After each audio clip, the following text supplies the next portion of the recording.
Hi everyone, I want to create a short video going over APA in-text citations. We covered some of this in class, but it might be nice to have a video so you can recap and refresh your mind on this.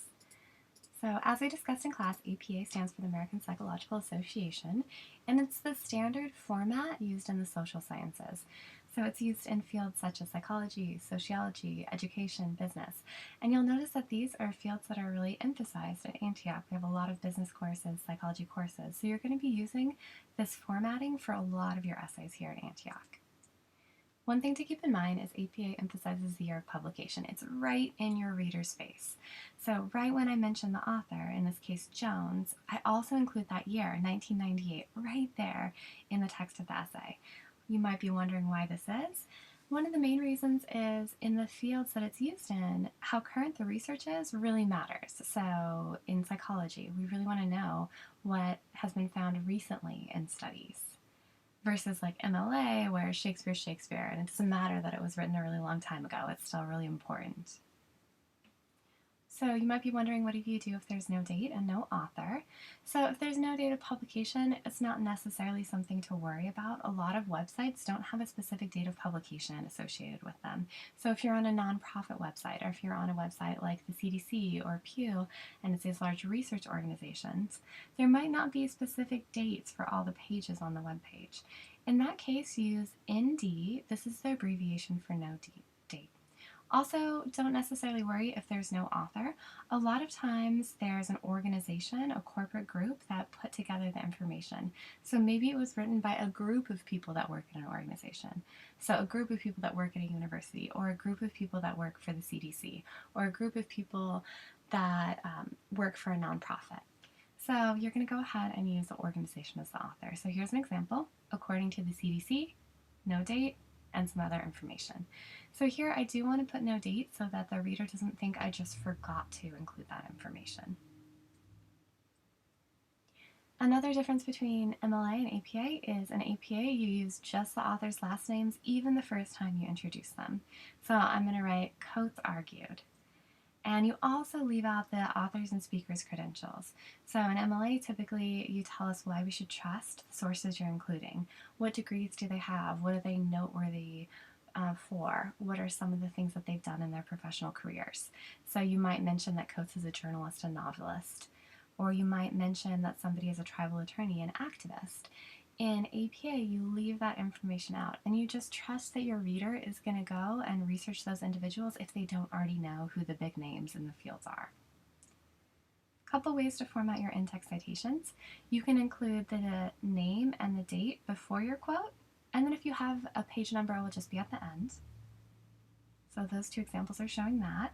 Or you can put all the information together in the parentheses at the end.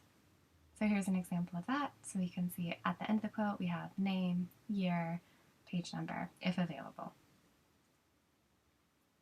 For APA, you use past tense verbs or present perfect when you're introducing authors. So instead of Coates argues, you're going to write Coates argued, or has asserted. You can still use present tense when you're just describing the current status of issues, but when you're introducing facts from the research or arguments from a text, you want to use past tense verbs. Another thing to keep in mind is you are going to leave out the title of works and where they were published. If I was writing an MLA, I would include the title of Coates' essay, Letter to My Son, also where it was published.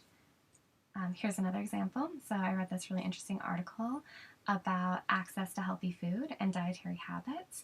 Here, if I was writing an MLA, I'd have the author's first name, last name, the title of the article, and also the title of the journal where it was published, Journal of Sociological Sciences. In APA, we leave all that out. We just have the last name and the year and then the verb. So you can see how much shorter that is. And the reason for this is that APA often synthesizes a lot of research from different sources, and often APA articles have these really long titles: A Taste of Inequality, Food Symbolic Value Across the Socioeconomic Spectrum. If you were to put all of that in the body of your essay when you're quoting, it's going to take up a ton of space in your essay.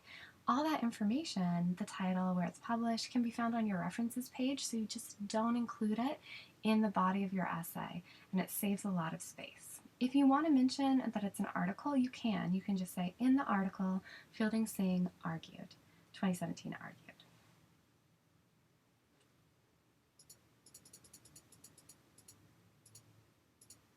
Okay, so I wanted to look at a couple examples from an actual journal article so you can see how this looks.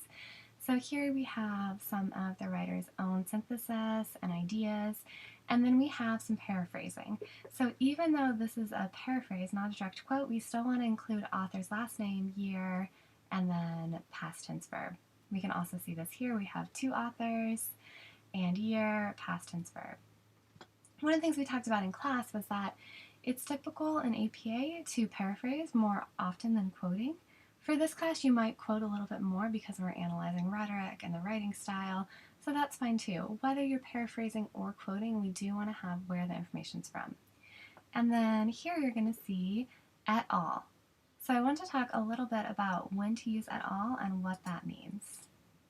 So et al. Is the abbreviation for and others, and it should be used in in-text citations with 3 or more authors. So here's one author, we just have their name. 2 authors, you just use and last name, year, past tense verb. If you have a page number, include that. And 3 or more authors, you just have last name, et al., the abbreviation for and others. And then past tense verb, page number if you have it. So also it just saves space. Sometimes there can be up to 7 authors, so whenever you have 3 or more, just use et al. I also wanted to show you an example from the same article of what it might look like when you have an organization as an author. So here, in this case, the Garrison Institute did a review and they argued something. So here we have this corporate author, an institute, and it's cited just the way you would cite someone's last name, but the organization's used as the author. And here I want to talk about if you find the same fact in many sources. So if we found that meditation in school is on the rise and a couple of different authors wrote about that, you can actually include multiple sources in your parentheses. So here we have an organization as an author plus the year and then a semicolon, and here's a second source that also found that same information. Here's another example of the same thing.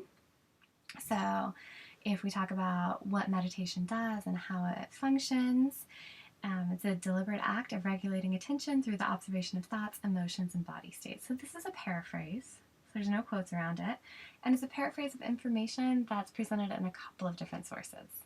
So here, this can be found in Black et al., 2009, and in this other source as well. Okay, so that's a brief overview. Thank you for watching this. Please feel free to email me with questions, or as you're writing, keep a list of any questions that come up and we can go over those during our class discussions.